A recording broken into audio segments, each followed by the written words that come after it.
Welcome to Gripping Tales. Are you ready for today's video? It starts now. Most of us think of the internet as something distant. A screen, a barrier, words on a page that can't actually reach out and touch you. But sometimes they can. Tonight, you're going to hear 5 true horror stories that all started the same way. No face, no name, just a message, an anonymous notification, a username with no profile picture, a sentence that shouldn't have known what it knew. And by the time the people in these stories realized something was wrong, it was already too late. This brings us to story number 1, called, "I Knew You'd Read This." It was shared by a college student who asked to remain anonymous. It started with a private message on a small writing forum. No social media, no real names, just a message that read, "I knew you'd read this." At first, they assumed it was spam, but then another message came through. "You always check new messages before bed." That stopped them cold. They hadn't posted their schedule anywhere.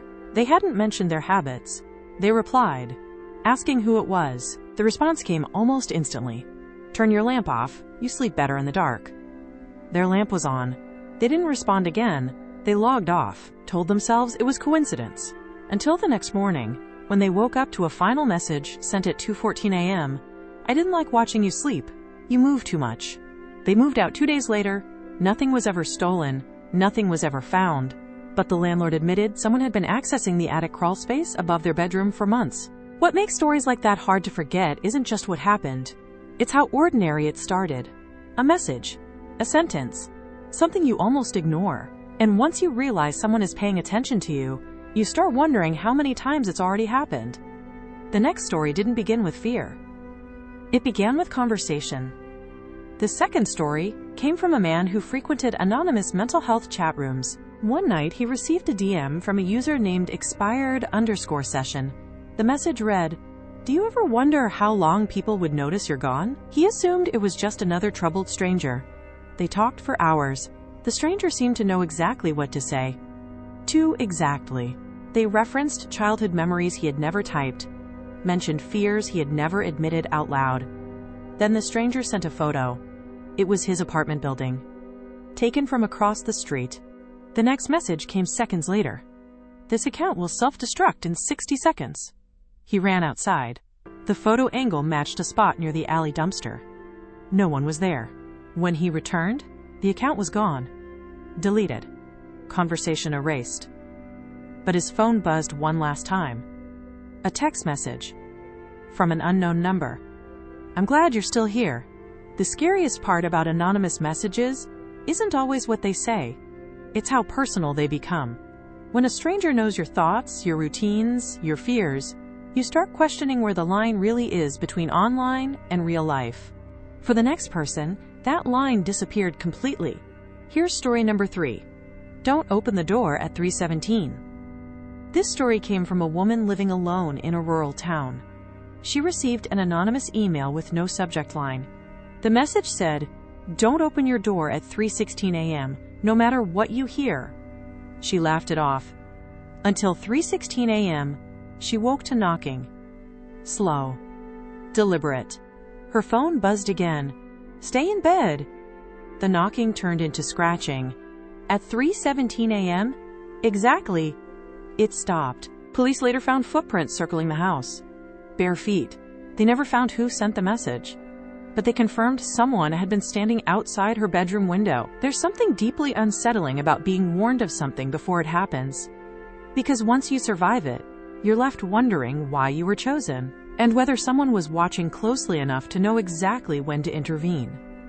The next story shows what happens when someone doesn't just watch once, but follow. The fourth story, called "We've Been in This Chat Before," came from a multiplayer game chat. One night, a user received a private message. "Do you remember me?"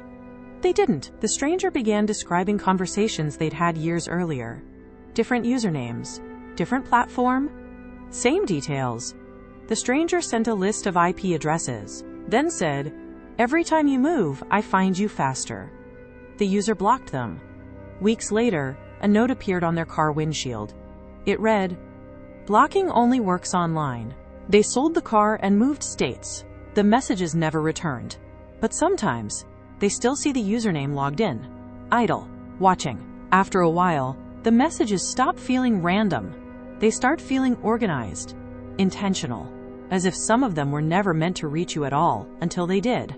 The final story is the most disturbing of all, because it suggests that sometimes you survive not because you were lucky, but because someone else made a mistake. The final story for tonight came from a man who received a message clearly meant for someone else.